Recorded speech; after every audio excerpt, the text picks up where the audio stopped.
Lyng, and I'm Anna. And then today we also have Anders here with us, our guest researcher. So today we're going to talk about KAIT by Ishigami, that's built in 2008.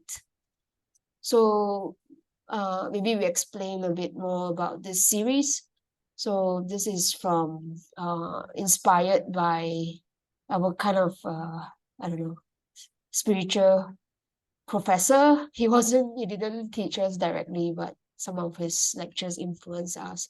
So it's him thinking about 10 buildings that define, like for you think about the whole history of architecture and you try to select 10 important architectural projects that is important to you, that you think has defined the history of architecture, right? So in this spirit, this is my own list. This is in 2020. Now it's a different list. So the list kind of keep changing, but it keeps you thinking or focus on what at the moment you are thinking about and why these 10 buildings are important for you to define your own work. So and then me and Anna sort of came together and we thought of taking each one of this building, and we will do a very deep dive, thorough research and a close reading on this building, right? So we're going to talk about one building per hour. The first one we did is Einstein's Tomb by Lebbeus Woods, and that's a year ago. So 1 year later, we are a bit slow. It's a slow project. Yeah. Hopefully we can speed up. So KAIT is on this list because it's a project of new beginning. So they start new thoughts or trajectories in architecture rather than it being a very refined, perfectly detailed project. And the second reason is because this is the first time, at least to me, that I see parametricism being applied to space, not just the form. We'll go more into this later. Okay? So with that, Anna's going to do a short intro on the building, and then we'll go into the analysis. Yeah. So as Lyng mentioned, this is an early project by Junya Ishigami.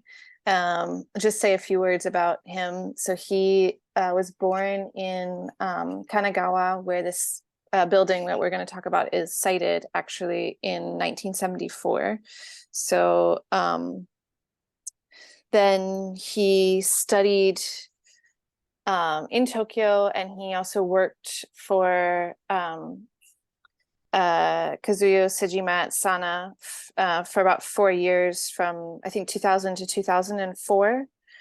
So this project was started, the KAIT project was started in 2004, basically just after he had finished working in that office, and was one of his earliest projects. So it's really It's sort of fascinating. Second finished project. But it's happening at the same time as a few others, I think, too. Yeah. So the first project is the famous the table, the big slim table, and this is like the first building that is building. Mm-hmm.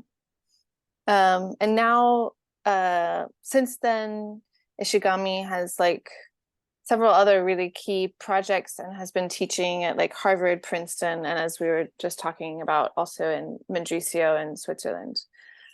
This project is for a university in Kanazawa. No, not Kanazawa. Kanagawa. In Kanagawa. Yeah, sorry. And basically the idea for this building from the university was that they needed a space for students to do their own independent projects, specifically like things that they make, like carpentry, ceramics, but also like planes, airplanes that are human powered. And then it should also be open to the public for young people on the holidays and things for people to do workshops. So a total mix between programs for one person or two people or groups. And the building itself is 2,000 square meters. And it's basically one room, and you can always see the entirety of the whole space all the time, because it's only held up by columns. There are no walls in this building. So 405 columns with only 305 that are structural. And the height, Lyng wrote this in here, increased from 3 meters originally during the design to 4.8 during the design stage, I guess, to also allow for this like extent of the perception of the 2,000 square meters of space. So you can see we're looking at a plan right now. It's basically a square with 3 entrances and dots of random looking columns spaced out throughout the this kind of trapezoidal / square space with a glass curtain wall around the edge. Should we look at the next? Yeah, so this is the site plan to the left of this image. We can see that the KAIT building, so it's spelled KAIT, from Ishigami, is kind of in the center of this campus. And since then, there's also been built another KAIT building to the east of it, also by Ishigami. We're not going to talk about that one today, but it's also a fascinating development. And the building's just kind of surrounded by other campus buildings, and is kind of a block of its own. So there's streets around the perimeter of this building looking at other buildings and courtyard or plazas and another student center. And on the right of this image, we've got a model. We'll be talking more about how this building was designed, but it went through a lot of different iterations to speculate on how these columns might form ambiguous boundaries between different types of space, be they for individuals, pairs, or small groups, or large groups of people.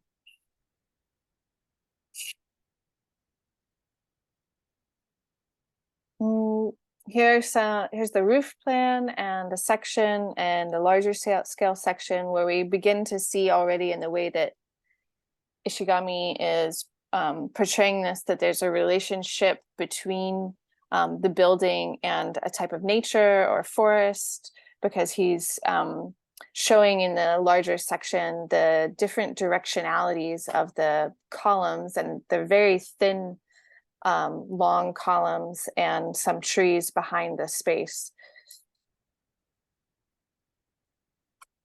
Yeah.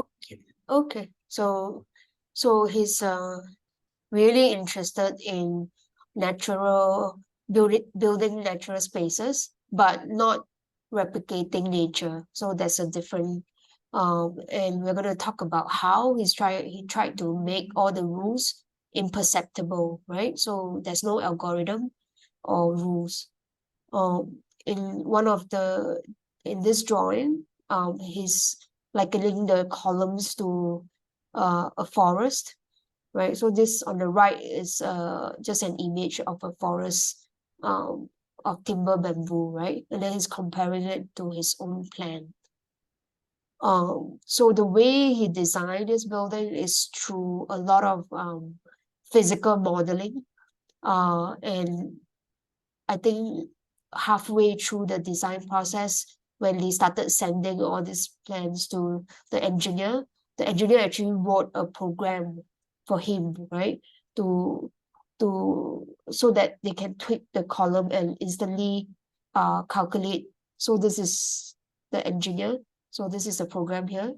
So you can see how they can shift the column and instantly they will calculate all the structural loading of the building, right? So to make sure that he can shift the column, but it's still stable. And at the bottom, what you see is a perspective of the columns. right? So this building is actually not designed by rules, by a set of rules, like conceptually, abstractly more. And it's actually designed based on perspectives. Uh, so the way he worked is, in the beginning, he wasn't quite sure how the columns would feel like. So they actually started with a 1:1 scale model, right? So after doing that, they kind of know how once the space feels like and how tweaking some of these columns feel like. Then they went on to make 1:20 and 1:50 columns. So 1:20 is they would build part of the model, and then 1:3 smaller zoom in spaces of the model. And then when the computer program came in, they were quite familiar with the feel of the spaces, and then they could go down to 1:50, right? So they were constantly concurrently like using scale model to make design. Okay, so these are so if you move forward, so these are like on the right, these are like the computer structure analysis, and then on the left, they would build the physical model, and they will make notations of where to move, shift this column, how do you read different cluster of columns, and then what are the spaces that they can use for, right? So they just keep going back and forth, but in a way, it wasn't kind of like determined by, density abstractly. So everything is amazing that is based on perspectives, but perspectives in this kind of situation is endless, right? So from he's also very vague in a lot of the description. So like for the you can see here, so we are not quite sure what are the reasons for determining or changing some of these columns. So you can Yeah. Can I interrupt? yeah. I think, like, for me, it's also important maybe to point out as part of the presentation that Ishigami actually did start off with the idea of a space purely made of columns, a free, flexible space, but his original conception was a regular one, so it was a 4-meter grid, and he wanted to try very subtly shifting the direction of these columns in order to create subtle changes in how we perceive the depth of the space. So he started off with the idea of like the view between the columns, and then as the program became more determined and conversations developed, then the columns also started to move, and the space became more sculpted through these iterations of processes. And that's why now it's not a grid, but instead something that looks random, but is in fact a very strong intention of the collaborators to make, a totally new space, right? Yep. So here you can see on top, these are the models built. So this is probably maybe 1:50 or 1:20 kind of model. And the final building in a context, so they are surrounded by more typical conventional school buildings. Right, so he writes about architecture being a new kind of environment that is neither natural or artificial.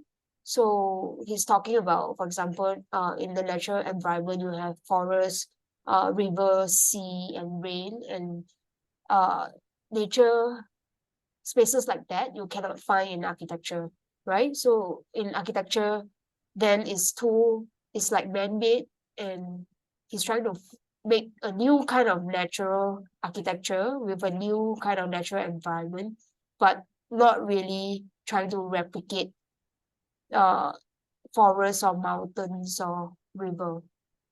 Does it make sense? Mm.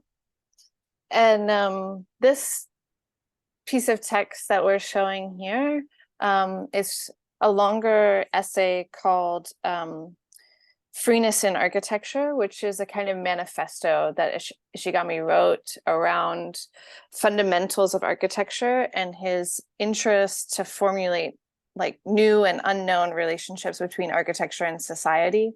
So for me, what's really interesting about that manifesto is that he's listed out several tools or goals, like freeness from the existing environment, what we're showing here, which is number 4, but also freeness from scale, freeness from form, freeness from existing architecture.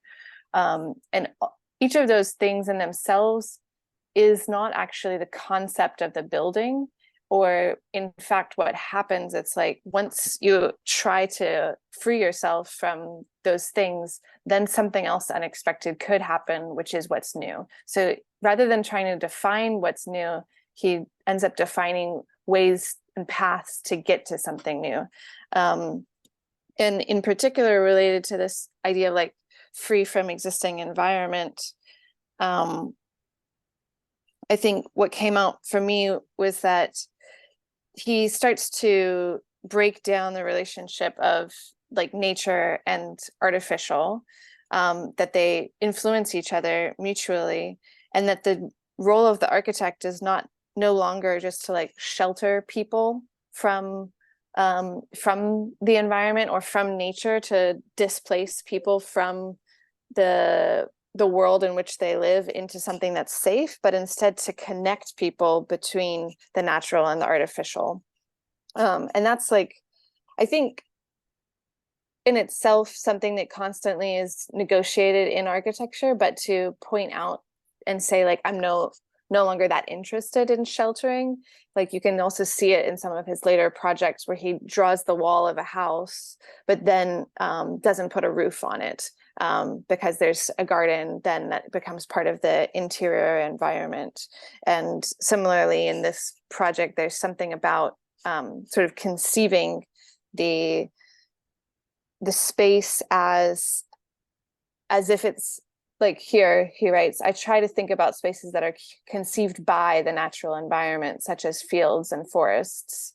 So it's through the thinking of a natural environment that you come to a design, and you get connected into being part of a sort of natural space. Yep. And this is his writing in JA. So he's purposefully not trying to design a building based on algorithms or strict kind of geometrical rules. So it's a lot based on intuition, I guess, and perspectives and intuition, right? So if you try to find like the script and find an algorithm that can define all the shapes and direction of the columns, you are not going to find that, right? Because everything is done through physical modeling, right? Based on perspectives. The next thing we're going to talk about is ambiguity, and how we see fluctuations in this building rather than extremes, and also whether this building becomes homogeneous or you have very special local environment, right? So he continued to compare this building with forest. And this is the drawing of all the different species of the trees that he put in his book next to the columns, right? So you just look at all these trees, right? They are actually one species of trees, right? So coming from a tropical country where we have rainforest, right? This is extremely strange to me, because it's like, oh, this is really a plantation. This is not forest as we know, right? So, and then there's another image, and this is, I don't know, bamboo or something. And then on the left, you see this is a photo of his model again. And you will see that, in this view, we only see very slender columns, right? Like really like the bamboo trees on the right. And then another tree or plantation to me that, he's using. And out of this, there's only one image. Wow, okay, this forest is a bit more familiar to me, right? So you start to have thicker trunks and then thinner trunks, right? But in his building, so this is the image. But in his building, the variation is really not that much. And until a few weeks ago, Anna sent me a video of how Japan was growing this forest, cedar or cypress forest, right? Sugi is sugi tree. So they use this to build temples and all the timber buildings in Japan. And to make sure that it's sustainable, they would harvest, they will grow. So it's and harvest in a cyclical manner, right? So actually this kind of secondary forest is very common in Japan, and this is one that's found in Osaka. And I guess in his image, when he refers to forest, he's really not talking about tropical rainforest or Amazon rainforest, right? But rather forest that's like that, right? So the spectrum of species, there's maybe one species, and then but the difference in sizes is not really that great.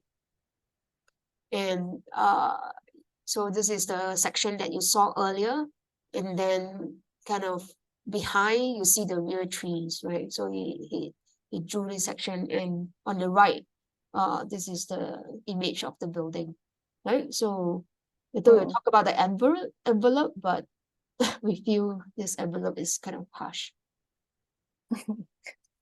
Yeah, the he writes in his books also about sort of the accessibility of the abstractness that he wants to bring to people that come into this space. So I think understanding that it's like a forest is sort of just a very accessible way for people to come in and start to make sense of what it is that they're encountering, and then still appreciate the building as a building, and then the abstractness allows him to create a language in which anything else can happen. So he also has these furnitures like the tables and chairs and also plant pots, and then all of the students coming in and the things that they bring in that also look really wacky and different. And so the abstractness that he presents or like brings in as like the foundation then allows for a lot of change to occur within it. So there's a lot of ambiguity within the actions of the interpretation without ever requiring the architecture itself to change, which is for me like has always been the critique that I took on about parametricism, or like the problem that I saw with parametricism that is unresolvable, is a little bit like a building can take on parameters that have changing aspects, but then it doesn't, once it's built, it doesn't continue to change. This building actually kind of pushes that criticism of parametricism due to the constant new interpretations by the people going through it, because of the way that the columns work. So one interesting thing that he also mentions is like normally in a building you have point A and you have point B, origin and a terminus for where a wall starts and ends, and then the wall goes up in between these 2 points, and then you can't see any further.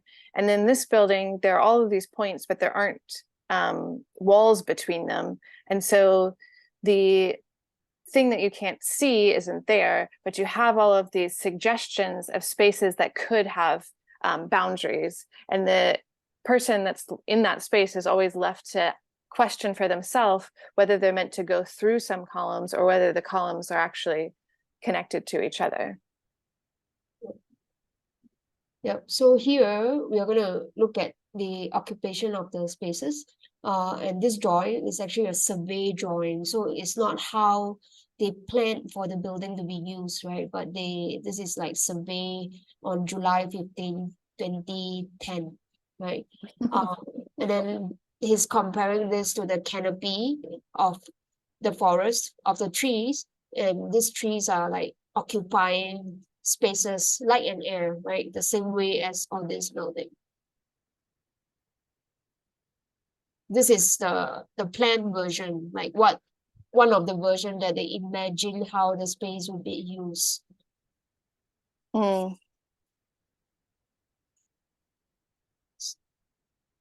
So they also have here you can see the kind of zoom in version where you start to see that the columns are acting like a wall because these two human they're sitting against these columns and just enjoying the width of it rather than the thinness of the columns, right?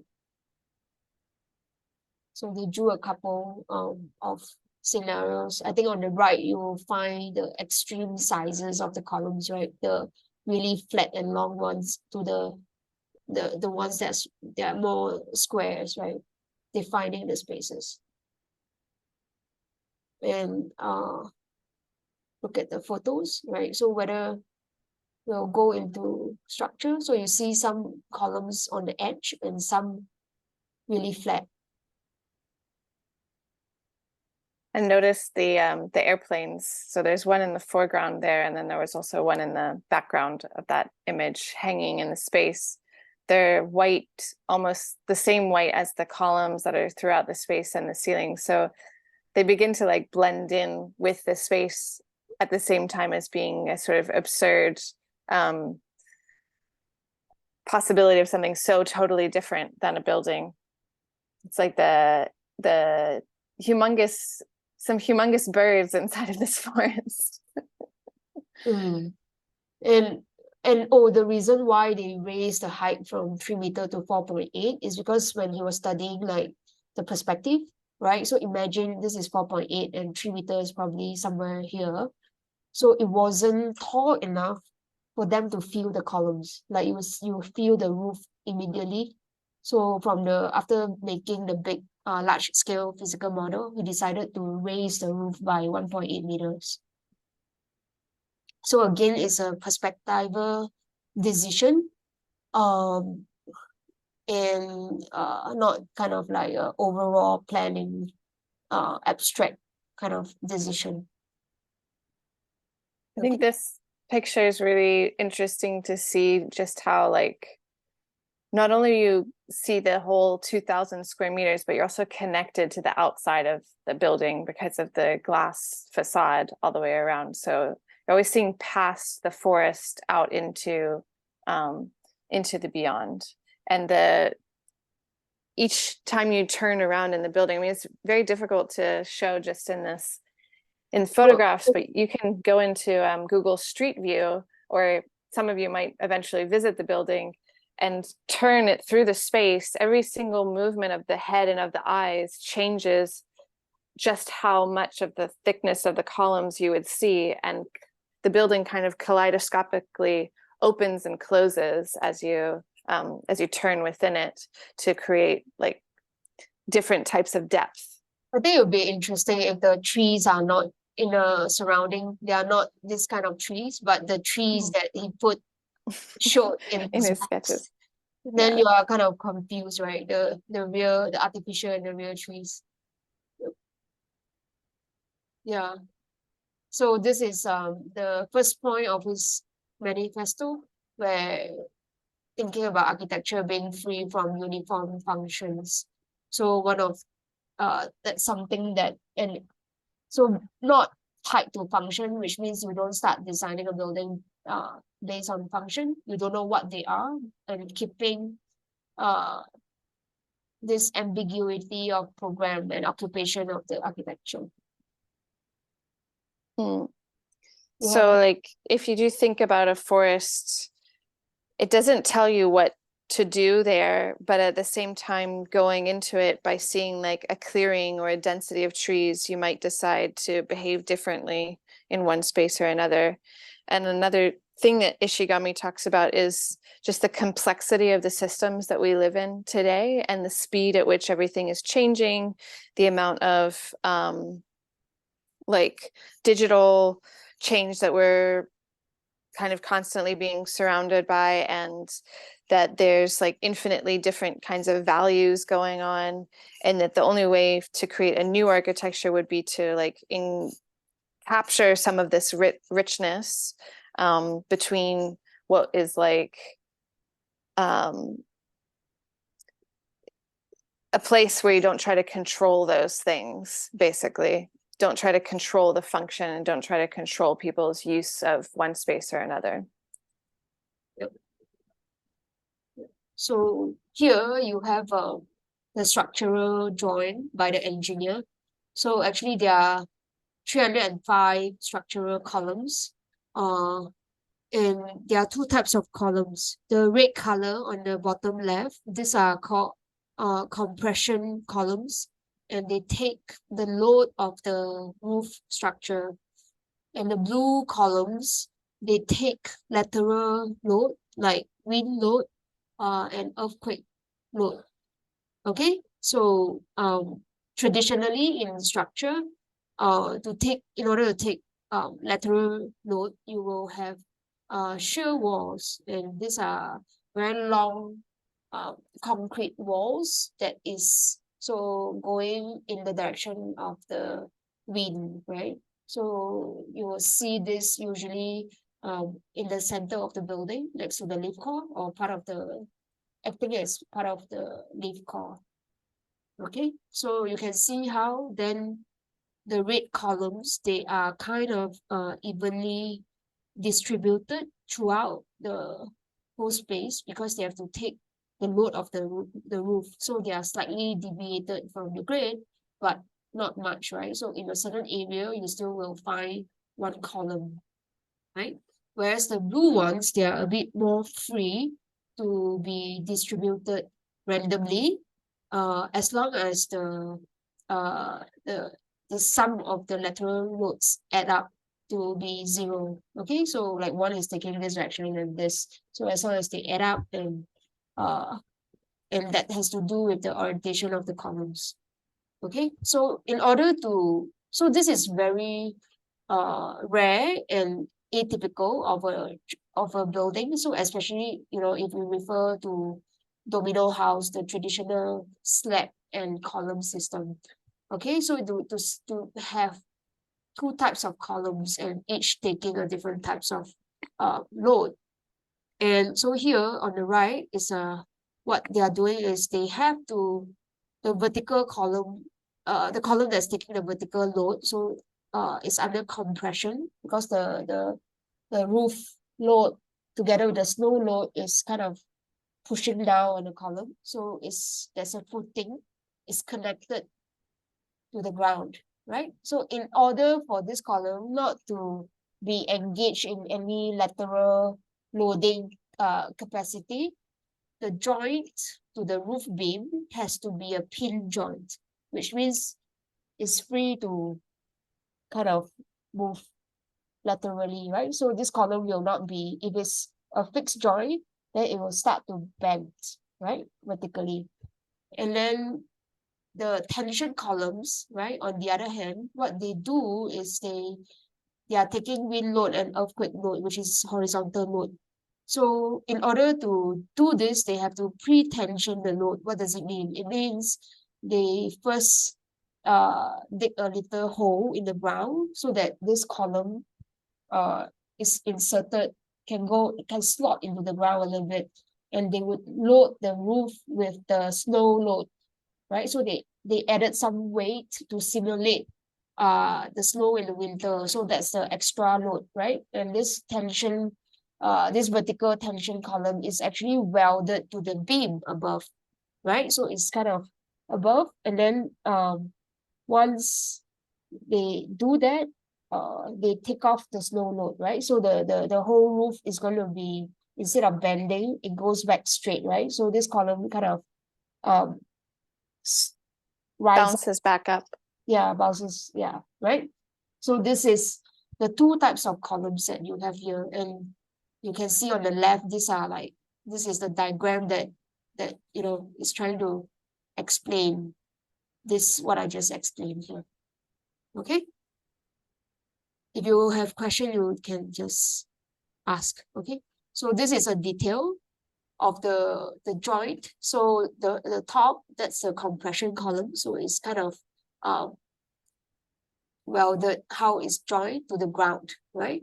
At the bottom, you have the tension columns and showing how it's being welded on top to the beam. So this image, what you are seeing here is on left, bottom left, you see the white color structure. That's the roof structure. And the red color bars, those are the loading bars that is simulating the extra snow load in the winter, right? And then so in the photo on top, you have all these holes. So these are all the excavation required for the two types of foundation. Okay, so and so you have here 305. Actually, if you look at this whole diagram, there are 306 columns. So it's, but he says like 305. So there's one extra one, which I don't know what it is. Okay, and this is all the variations. And of course, we try to find the limits of this spectrum. So the vertical loading columns, their proportion is a little bit more squarish. So the width kind of varies from 55 to 62, and the vertical is 80 to 90, right? Those taking horizontal load, they need to be a bit longer because it's like shear walls, right? So you want to prevent the load from bending this way, right? They are not taking vertical load. And this is the variation from 16 to 45 and 96 to 160. Yeah. So on the right, you can find, I've circled two. So the red color is like, that's the extreme, the smallest column. And then on the right, the blue color, the circled one, that's the flattest and longest columns. So he drew probably this segment of the plan because he's trying to capture the extreme spatial condition of these two columns. Right, so this is a photo of the columns. So now if you look at this photo again, you can identify which are the ones that are that's taking vertical load, right? So you can see here, you see this guy here. This is the one that's taking vertical load because of the proportion, right? This guy is also red. And then this will be the one taking the horizontal load because it's longer. Okay, so the other thing that he tries to do is he doesn't want people to feel that, to know that there's this difference. Lyng, you've just ruined the building. This is the yeah, because now everyone in this call knows they know, yeah. So the secrets of the building. Yeah, so he wants everything to stay ambiguous, and so he hides the detailing. He made the two detailing the same, although one is pin joint and one is welding. But now if you look at this photo and like more photo later, let me see. Right, you can see that we can no longer tell, like this is a compression column, but it looks like it's welded because that's what he tried to do on purpose. Oops, what happened? Oops, sorry. Yep.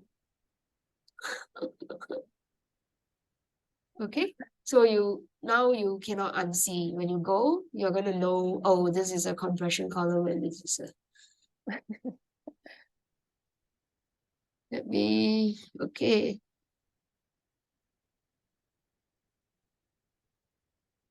Yeah, I mean, I think there is something beautiful about the desire to, and I think it's mysterious to see the building and walk into it, and most people wouldn't know why. What's the mystery? Like, of course, there's no walls, but structurally, there's a mystery beyond that we are confronted with on like an everyday basis, which is that there are reasons why there are walls, and how could you possibly design a building that gets away from it is quite difficult to imagine. Getting away from the shear wall typical answer. And like that's part of one of his manifesto ideas, is like freeness from existing architecture, in which he says, like pretty much use any means possible, like use particle physics if you need to to like conceptualize your space. Don't limit yourself with the like standards of construction. Yeah. I just noticed like the furniture in this photo. Like this is, you see, it's so thin, these chairs and table, that they need extra steel member to kind of strengthen it before, if not, it's going to bend a lot. And that's exactly what it was, right, for his first project, his table. The table is so long, but it's so thin. And how he did it, right, by kind of pre-tensioning the table. Okay. So here, yeah, so in this photo now, you can see, right, so some of those that's really thin, these are the horizontal columns, right? And now if you look at the section again, you are going to see that the top one on the left, can you see my pointer? Yeah. Yeah, this one is the compression column that is taking the vertical load. And then this footing, these are for the tension columns. Okay, so you can start to read this. And okay, so we'll make like a short attempt to bring in like my own an attempt to understand this building through the plan. So I wanted to kind of make a drawing of this building to see what I could find in it.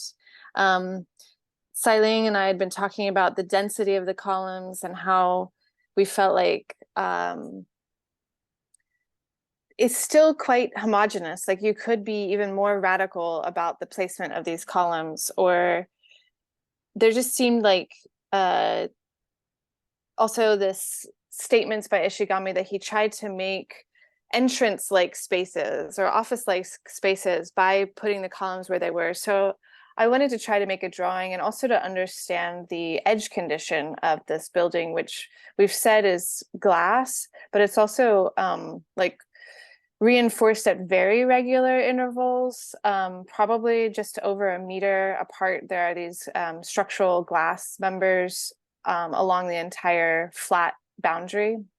So I started making this drawing on the plan, which in the next slide, you can see I just went about like circling every single column so that it became like more visible in the plan, because there's such tiny dots. They almost don't feel like they could even begin to have an effect on the space. So I wanted to kind of enlarge them and give myself a better understanding of how these spaces created larger or smaller spaces. And then to kind of defy Ishigami, I started to connect any of the columns that were closer together than like the spacing of the edge condition. So anything that was about a meter apart, I drew like oblong lines around and started creating these kind of like, I don't know if, to me, they almost look like cells or like plant cells.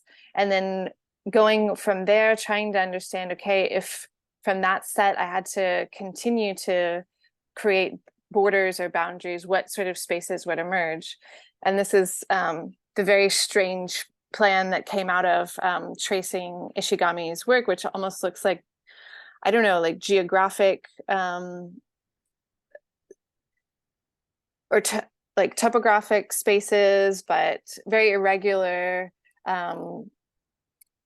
archaeological findings. And then I overlapped that with the way that the building was used from this drawing that we showed previously of the survey of the building, and how the furniture was actually placed by the users once it was in there.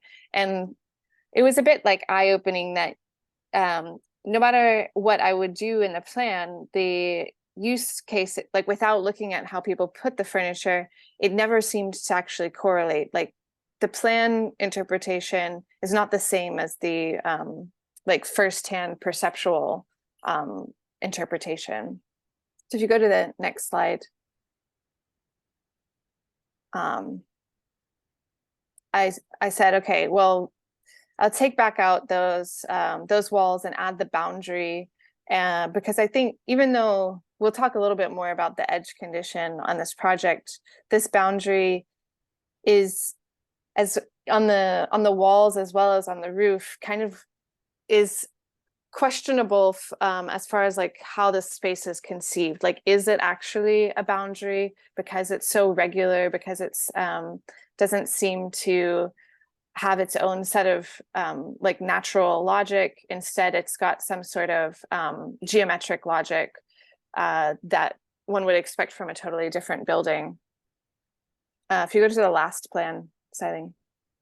In any case, what I think I just came away from this thinking that this building is unlikely to be understood by plan analysis, but as with most plan analysis or any architectural analysis project, what you get is maybe a new building rather than the same building when you start drawing the things and start making sort of discoveries and uncover the way a building can be conceptualized through that process. Thanks, Lyng. Yep. So if we talk, so sometimes he talks about this building, he compares it with the forest, right? But sometimes he compares it with stars and galaxy. And then this is he's comparing the CCTV of the users of the buildings with like birds, right? So really it doesn't quite matter what kind of natural system he's comparing to, right? So in his mind, like he doesn't have to just follow one, but how he can use a few, when he, like some of the spaces, they are linked together like stars, right? So that forms a zone. So he's quite free in the way he refers to, all this kind of natural systems. And this kind of tradition of referencing to nature in architecture is quite common in Japan, or it's a pursuit of also Sana and Nishizawa. Like they talk about architecture being a landscape and why they do, all the slopes and like Rolex and certain buildings, they try to actually be closer to nature rather than, the traditional division of this is natural and this is a building, right? So this is Nishizawa writing about how when he went to visit Parthenon, he's quite surprised that Parthenon is conceived on top of the rock crop like a landscape. Like Parthenon is part of the landscape.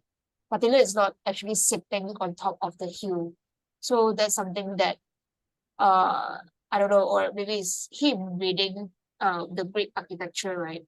So that's the pursuit for a lot of Japanese architects. And this tradition of abstraction is also something in the Japanese culture. Because if you look at this yayoi, so one of the two traditional tribes from Japan, so yayoi's sculptures, they didn't start with very realistic sculpture. So in AD 200, they were already making very abstract sculptures of dancers. So the maybe unlike also our own culture, I think we are a bit more realistic. The Japanese really they are quite abstract. So you look at Ranji, the Japanese garden, right? So they would kind of abstract the landscape in rocks and sand. They are not actually remaking the forest, right, or the natural landscape. And in the last part, I think we want to talk a little bit about this idea of the environment being an endless field, and this envelope, right? How he deals with the whole glass facade and the roof is actually kind of cut off of this endless field that he's created. So they are really after building an environment and not a form. So if you look at this building, you see the outside, the envelope is actually very clean, but the inside, it feels uh like a forest, and you would get lost inside, right? But from the outside, there's nothing much to look at. You just have a very clean, standard kind of glass facade. So it's a little bit different from the first part of parametric design, where a lot of buildings, they look very parametric from the outside, but the inside is essentially Kobu's domino house, right, where you have slabs and columns, right? So this is something that you perceive from the outside. It's a very dynamic form, but if you experience the space inside, it's quite predictable. So I think in KAIT, he actually did it the other way, which is the reason why he's on my list. And I think it's a kind of new way to apply the techniques of parametricism. So again, this idea of endless fields is actually from it started with Toyo Ito. So Ishigami worked for Sana, and then Sana worked for Toyo Ito, right? So they are interested in creating really a very dynamic internal structure, which is spaces, but the boundary of it is like almost like a pure box, right? That just cuts off the facade. So it's a little bit like Kobu's facade, where he has the column grids that extends forever, and then it's just kind of cut off by the elevation.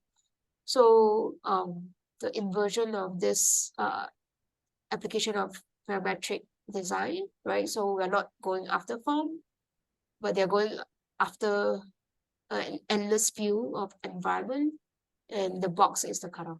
Okay. And again, this we can trace back to the kind of culture of Japan, where they draw this kind of exonometric scroll, the endless scroll of spaces. So it's endless, right? These spaces like continues forever, right?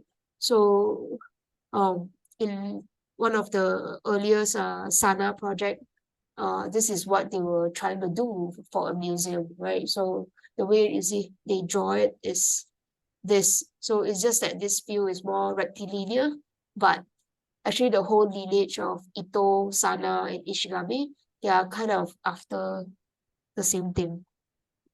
And this is the building from this drawing.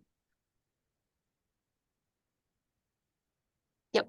So I wanted to bring up the Western, maybe one Western European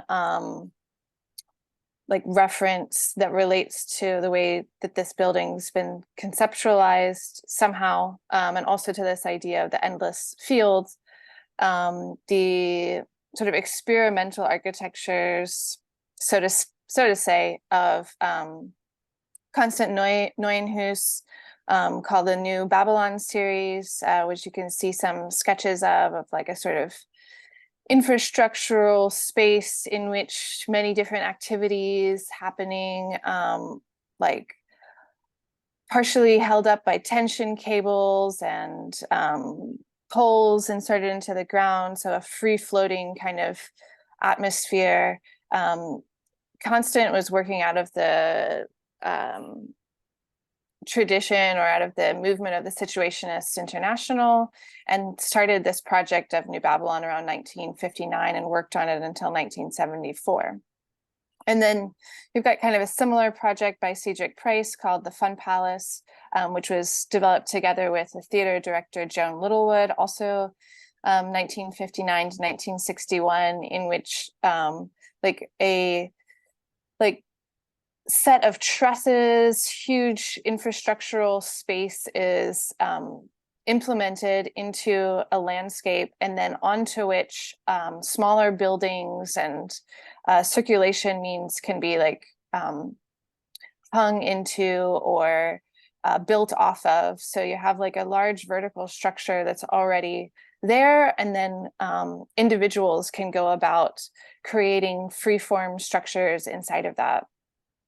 And then the third reference is Yona Friedman's work. Like basically his entire life, he worked on a set of drawings and sculptures and installations that he called mobile architecture, which are similarly held up by a network of structure and in which individuals can play and come up with their own ideas. So these three references are sometimes thought of as kind of like outside of other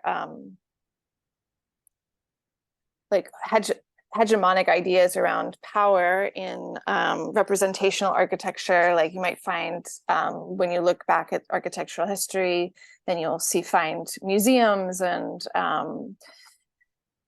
concert houses, housing blocks, and things like that. This set of ideas is actually more the idea that individuals can create their own spaces. And I see this as somehow related to Ishigami's approach in that, he wanted to remove the freeness, have a freeness from functions. So by doing that, he's asking the inhabitant to come in and do that work.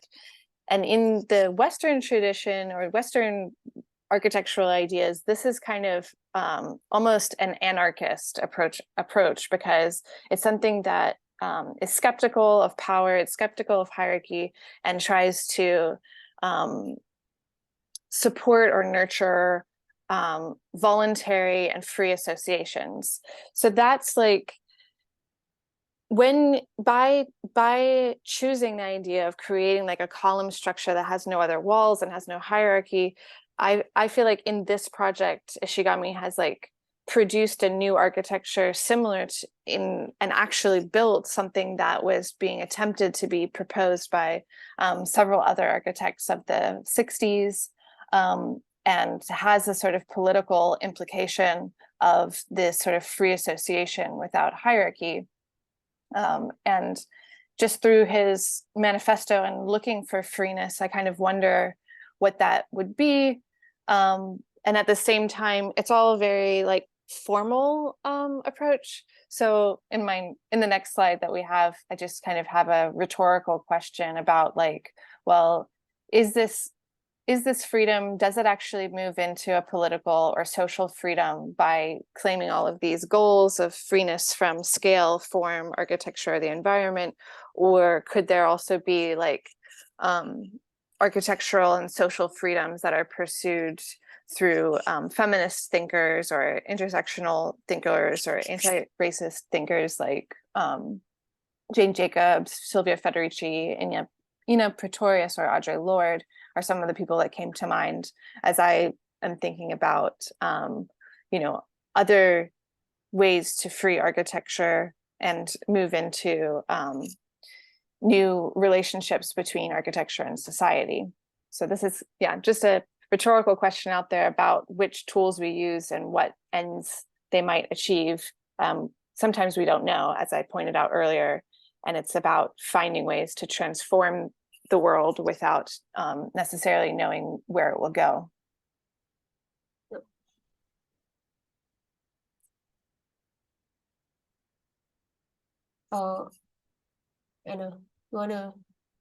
There's number 3 from the manifesto. Yeah. So free from existing scales.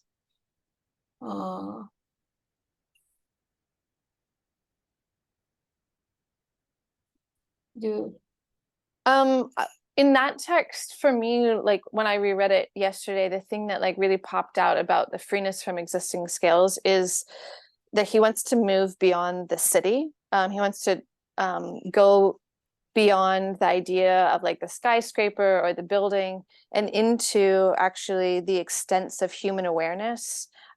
So working with the phenomenological of like what it is we're able to perceive, like what a horizon is or what the limits of the sky are, change the relationship that we have to not only like each other, but also to what it is, what we are a part of. So the thing that I found really interesting about this idea of becoming free from existing scales is that a building might no longer just address its inhabitant or the city in which it exists, but it is even challenged to address its global relationships. So yeah, I think that in his buildings, he's beginning to approach like a global address with the buildings, and also like a cross, to work across time. So working with the past, of the sense of like the nostalgic past of nature, as well as the artificial reality of our present and our future, sort of collapsing time and working with like a nonlinear approach to time and space. Yep.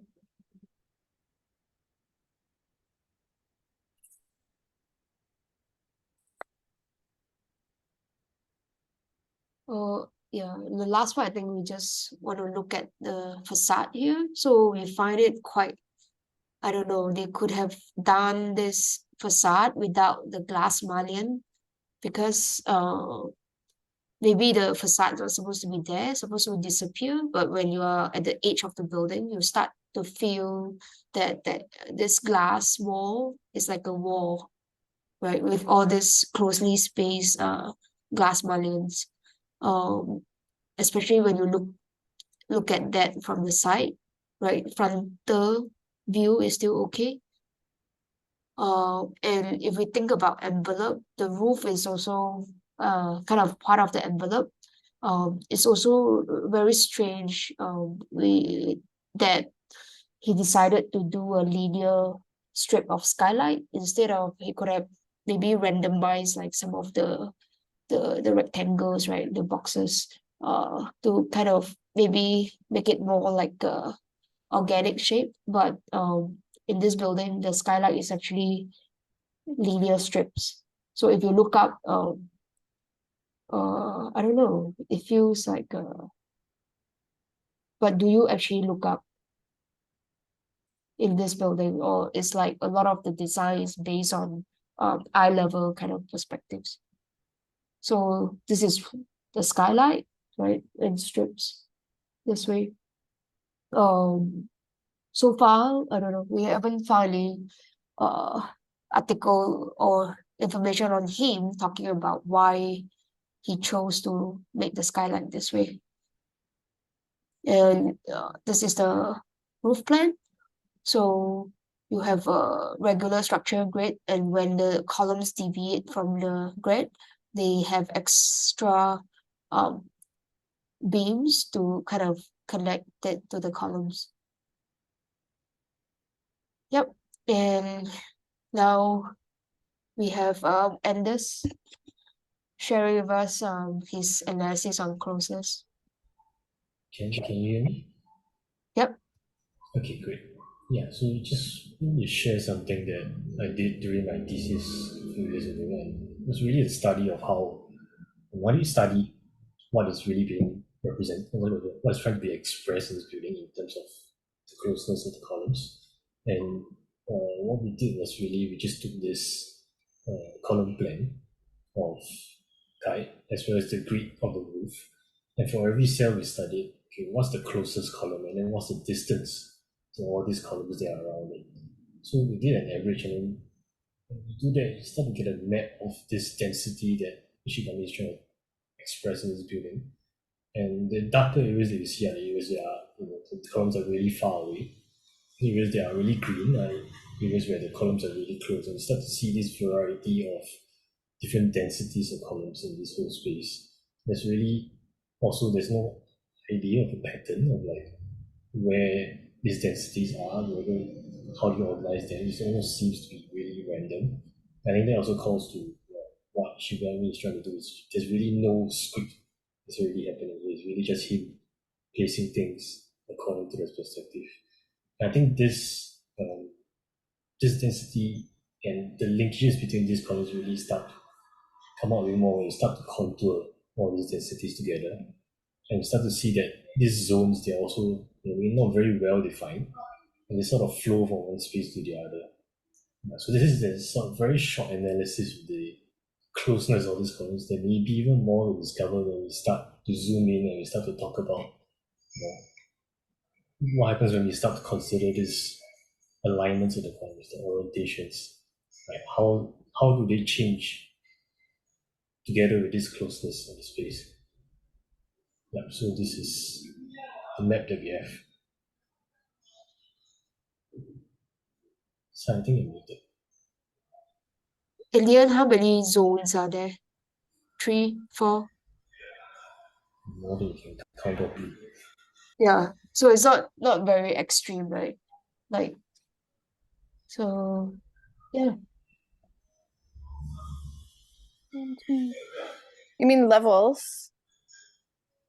Like if it was like if this was a topographical map, would we go from 1 meter to 5 meters or something?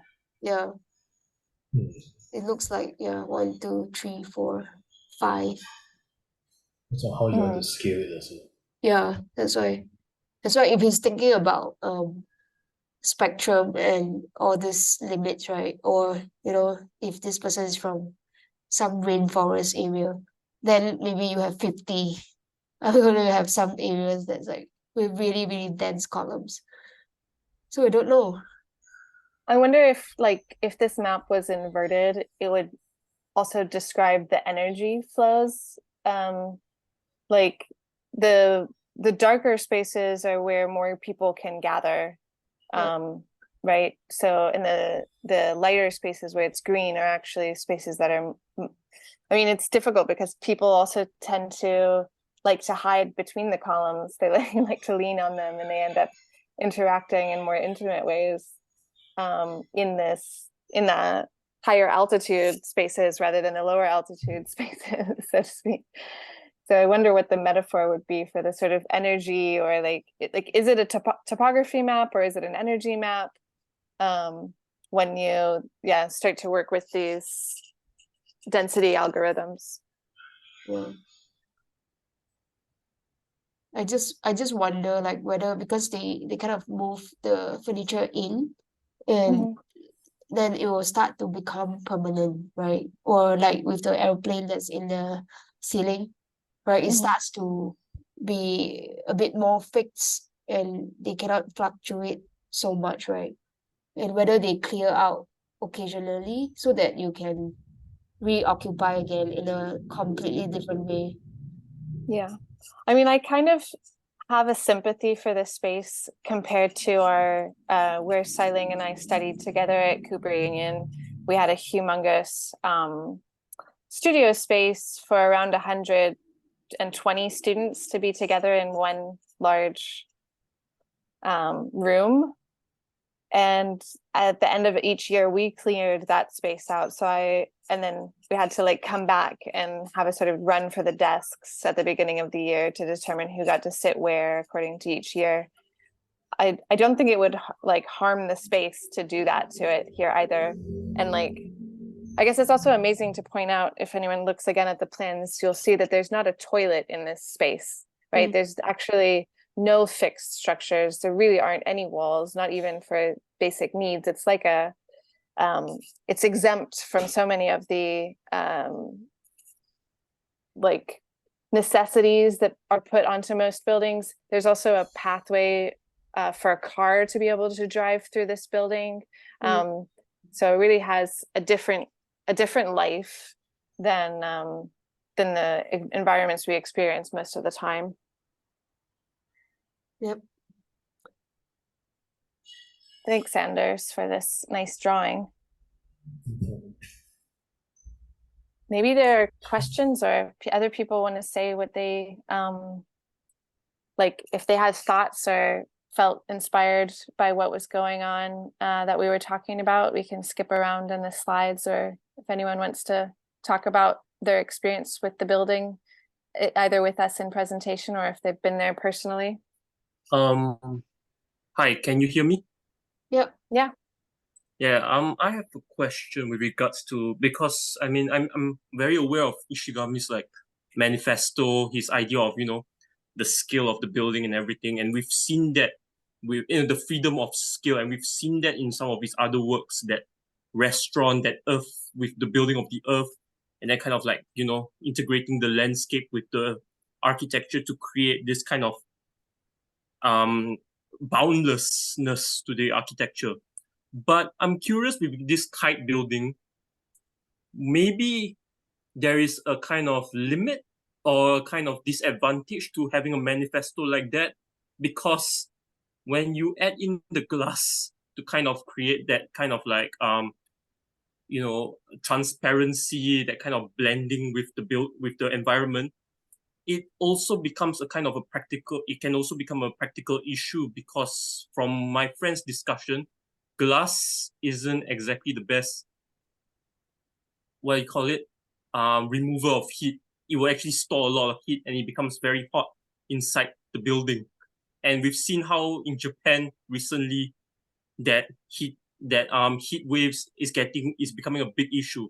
So I'm wondering whether there is a kind of like a problem with the manifesto in itself to produce this kind of buildings in reality. Well, I mean, they have to keep the heat in, right? So they can't run away from that. And then from Ito to Sana's resolution of all this glass boundary, so-called, right? I think they have tried to not use framed glass, and they try to make it as transparent as possible. In his case, he's used glass mullion. But if you look at KAIT 2, I think they realized maybe it's a problem. So if you look at KAIT 2, it became it's no longer glass. He basically built a wall, and that's it. You are in the self. It's not trying to connect to the outside, It's like they're just trying to create this new sort of environment. So he wants architecture to be, because there's a limit to the size of the building. How big can it be, right? But nature is always very vast and big, right? But how can you, within such a small footprint, make the building feels like it's nature, it's vast, it's an environment? So I think when he was building KAIT 2, my friend was working for him, and he was building the model of KAIT 2. I think at that point in time, I think he was also building the chapel in China, and some of the other horizontal, really flat buildings. So he's basically trying to build like tallest, the widest expanse, or the longest horizon, So these are, when you go to this kind of verb and description, you are at a scale of an environment. It's not building, it's not talking about column, right? So if you look at KAIT 2, and then he would refer it to the atmosphere, the atmospheric layer of the earth, right? So the curvature of the earth is so slight, and then we are just within this layer of atmosphere. So he's like going for that proportion in the section of his KAIT 2, right? So he's trying to, but when you are in KAIT 2, it's also, you don't feel like you are in the atmosphere. So it's not nature, but it's not building either. So that's what they are trying to do. Yeah, I think that I think it's likely that he wrote the Freeness from Architecture manifesto after he's built this building. I don't really know. I don't know the date on that text, but yes, he did. I think that it makes sense to think of this building as one of the paradigm shifts for his work, right? So he gets in here, at first he thinks he's going to be doing a gridded building, and then, oh my gosh, I'm going to do nature. And that starts to work with him, and to be conceiving with nature.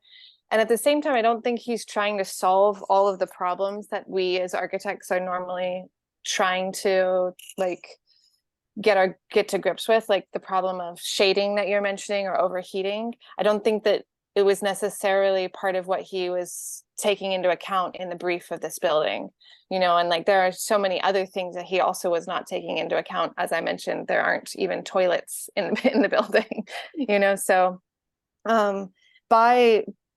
by saying I will deal with this set of problems and not all of the problems, it kind of also detaches the work that he does from art and brings it into, or from architecture and brings it into art, but it allows for a lot of new experiences, which then are really environmental. So it blurs that space, right? Like what it is that architecture can do, but he's definitely not trying to solve all of the problems.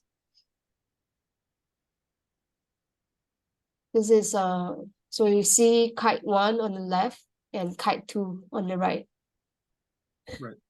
And like KAIT 2 also, like I think the roof, however long it is, it's probably over 25 meters long, maybe even 40 in one direction. It between winter and summer, that roof height changes quite a lot, drastically. I mean, is it a meter or something, Lyng? Do you remember? Yeah, it's about there. A meter, so a lot. So like, I think in that building, he's beginning to actually work with the weather. Whereas this building, by putting the glass and the envelope around it, he's like still sheltering. He's still shutting out the atmosphere without being able to integrate like the problems of overheating or cooling into the built environment itself. The people have to deal with that. They have to open the doors and they have to put the shading up and they have to put the fans in the place, all in addition to his support structure, the infrastructural intervention there. I have not been through this one.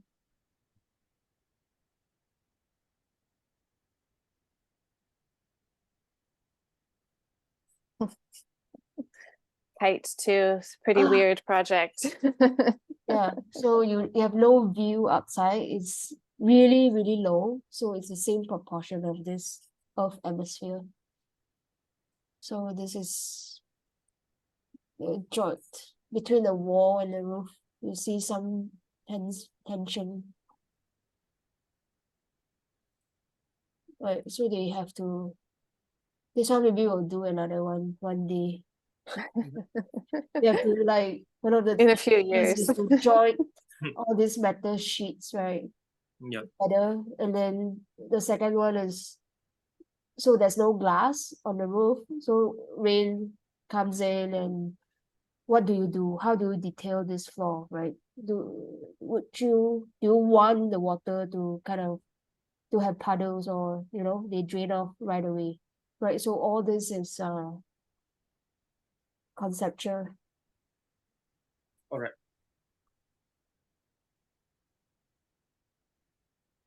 Do we have other questions?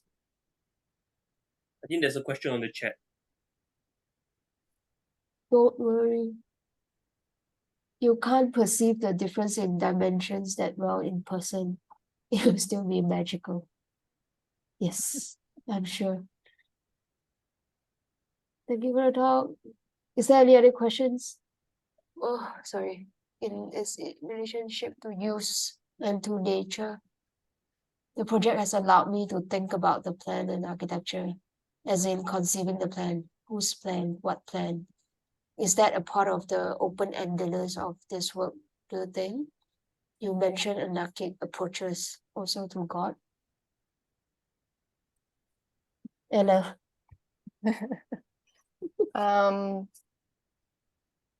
Whose plan and what plan? It seems like the question is getting at let me record this question so I have it in audio. In its relationship to use and to nature, the project has allowed me to think about the plan in architecture, as in conceiving the plan. Whose plan, what plan? Is that a part of the open-endedness of this work, do you think? You mentioned anarchic approaches, also to God, etc. Thanks.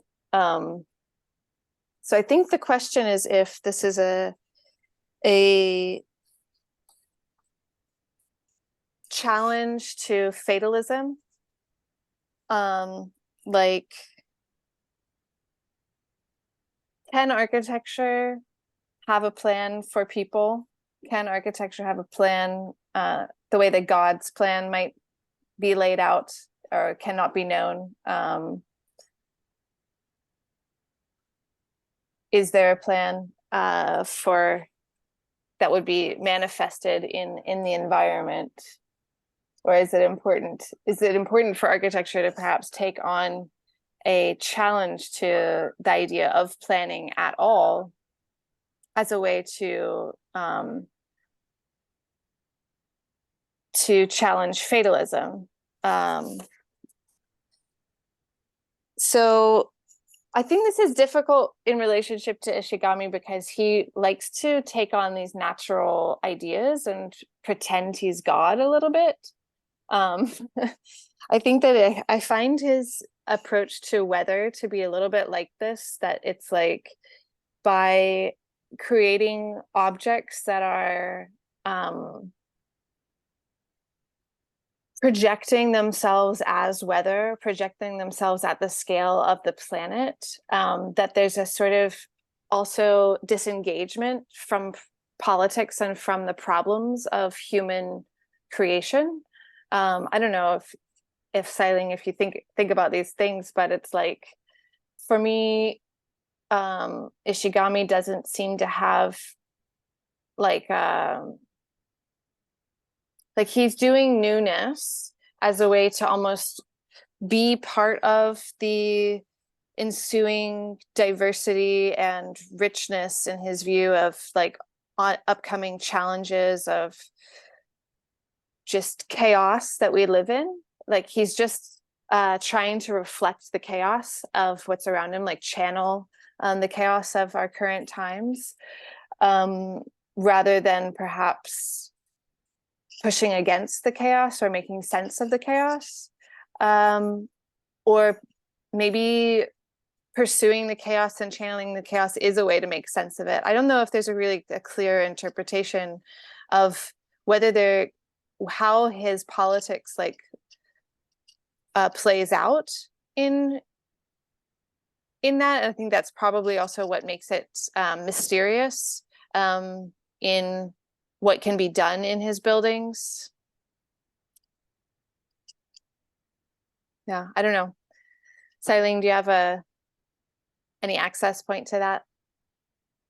I don't know whether I'm answering the question directly, but like it got me to think.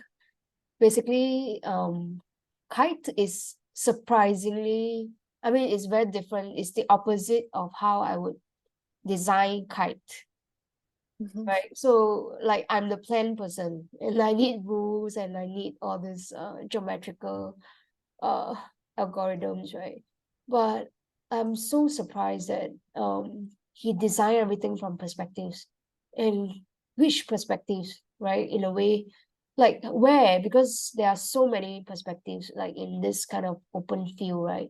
How do you even, I know he built through a lot of models, but then where do you stand to look?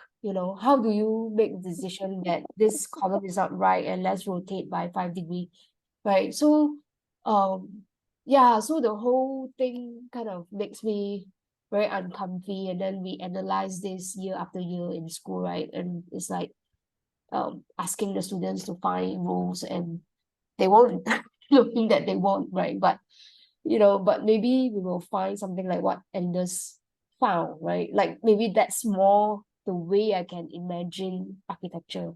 But this is like, it's so free, but when you look at it, there is some sort of coherence, right? So I don't know, but so the whole process, I mean, he's controlling each and every column, but yet it's so loose, like every time there's a rule and he tries to break it. Does it make sense? Like, this idea of, yeah, I mean, it's almost painterly. Like when I visited Kyoto, I went to some of the imperial gardens, and Japan is like famous for the gardens, but until you go to them and walk along a path and understand how every view along at least those paths is composed according to the season, and you really feel like the depths are changing and the colors are changing according to a plan, like, a composition that you're meant to see. But in the garden, it's at least, it's not, like in English gardens, you might have a balcony from which you have a view, and that view is specialized. In the Japanese gardens, it's like along the path, so it's constrained to a set of lines. And this building changes so that it's like every single view in the entire building is composed as a painting, you know, as a set of like depths from which but to appreciate and like But you see, like pretty Katsura, extreme. like Katsura at least has a path, so you know where to look and where is not right. You know, you have a point, and the point is defined. But here, where do you start? So it's like, wow. And then they make all these notations. Like until now, I still can't decipher what those notations are. So I mean, he will never tell us. But I don't know. I don't know whether I can, let's say, right, to replicate his design method. I don't think I can do it because it's so, I don't know. Yeah. And then we have here Yusuf saying that the building reminds him of Mies Illinois Institute of Technology and the openness of Farnsworth and Barcelona Pavilion.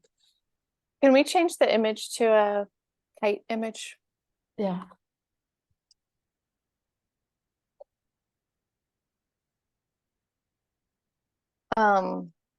Thanks. Yeah. Do you want to say something about Mies? Yeah, but Mies has rules, right? It's like there's an underlying rules and how everything is shifted off the grid, right? That's proportion. But and then Mies, yes, it's the same openness, but the buildings are still conceived like from a bird's eye view, right? So there are rules and you see it, but KAIT is really conceived from the perspective.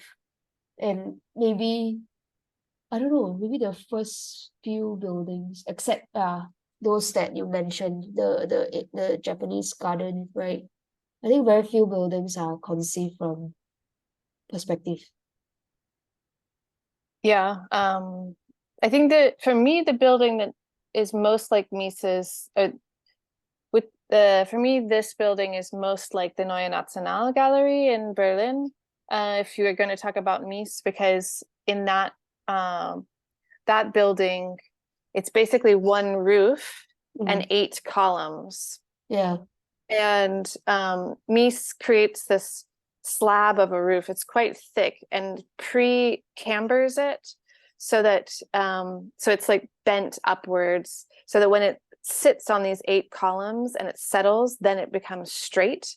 So it's kind of like Mies works with the opposite tools, but of the, you know, trying to achieve a similar span-free space. He does like a different set of calculations in order to have a space that you can see through. And his goals with that building are also to create a plinth over which you can see through to the surrounding Kulturforum of Berlin.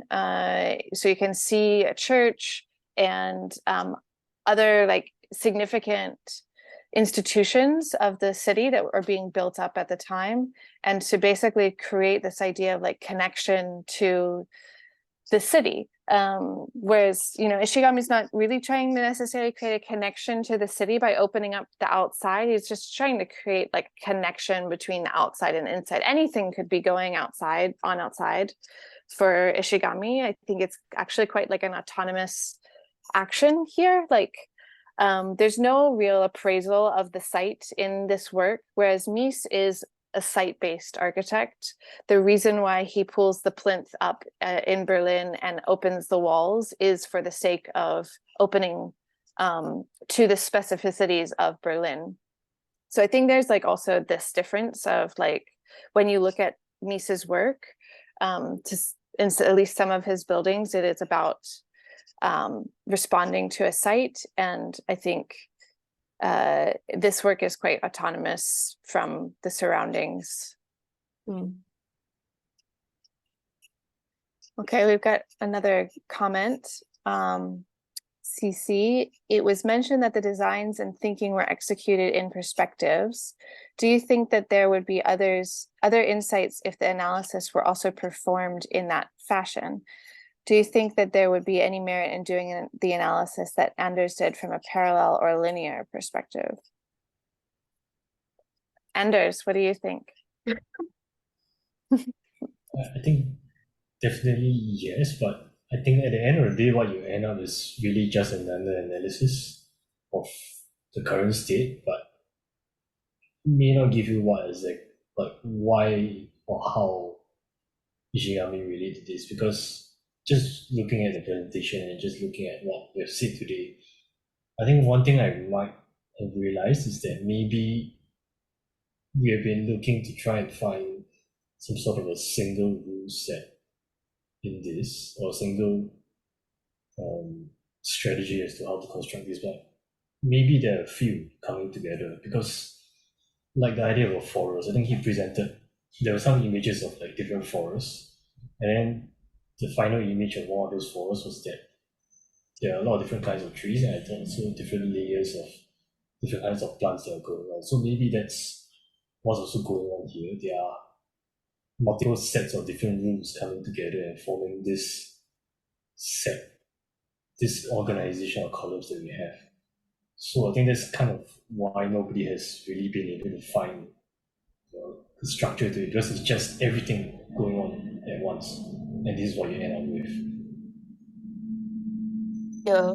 I also think sometimes analysis is not to find out what Ishigami is thinking, but rather, can I, like, after Anders does this, he can actually inspire him to use his analysis to design another building, right? So not necessarily like trying to like archaeology, trying to discover, or like, oh, Ishigami must be thinking about this. I think we'll never know, but from this project, maybe we can think of other designs and other buildings, right? So for example, but also maybe like but it's also a good question, like what would the analysis be if we analyze the perspective?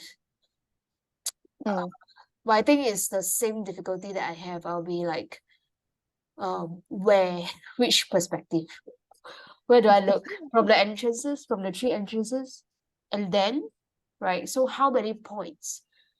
Like at one point, yeah, at one point when I was looking at the structural drawings, I don't know whether, oh, it was earlier.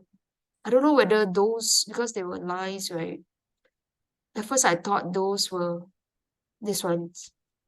At first I thought those were like the perspectival lines, like your view, but it's not. They link columns together, like they form all this triangle. So actually, no idea, right? Like you see here, then he starts to trace, because it looks like it, right? Like here, like it could be about this column, and then you are standing here, what would be the view and things like that. But it's also not. Yeah. That is actually, we did consider making this drawing, but then we forgot. So if you did take a point and you threw out a vision cone in plan and then stopped it according to whatever the whatever columns were in its way, then you would create this kind of shape in the plan as well. So you could make some interesting plan-based analysis of perspectives. Again, like I don't know. Then you'd have to make those drawings to figure out what good they would be, or like what you would find in them. But I also like the question, and yeah, just to think about how to set up that analysis and what the drawings would be. I think, yeah, that would be interesting. And also then, like, kind of thinking through. So after you set up the points and kind of thinking through what factors can actually affect his decision making, right? So if I'm looking at this perspective, why do I want to rotate the column? or shaper column. Mm. So that's just a fun list of here. I don't hear you. One of the things that Ishigami wrote about was that once they had started getting comfortable with moving the columns around, that it felt like they were playing with clay. Like the space, they were no longer setting columns, but they were like playing with clay in order to make this building. So I think, yeah, the deeper you get into this, I think your mind would really have quite a big shift in a process of analysis or creation of something like that. All right. Do we have any other questions? Other comments? Anyone?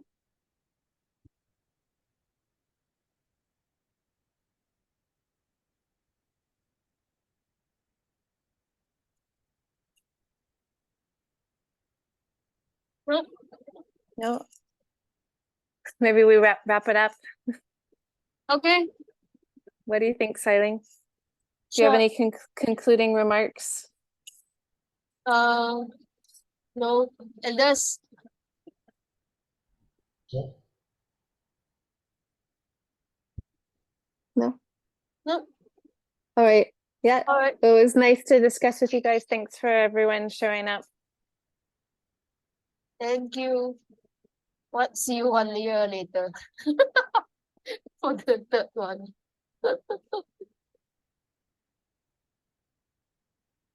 Thank you, guys.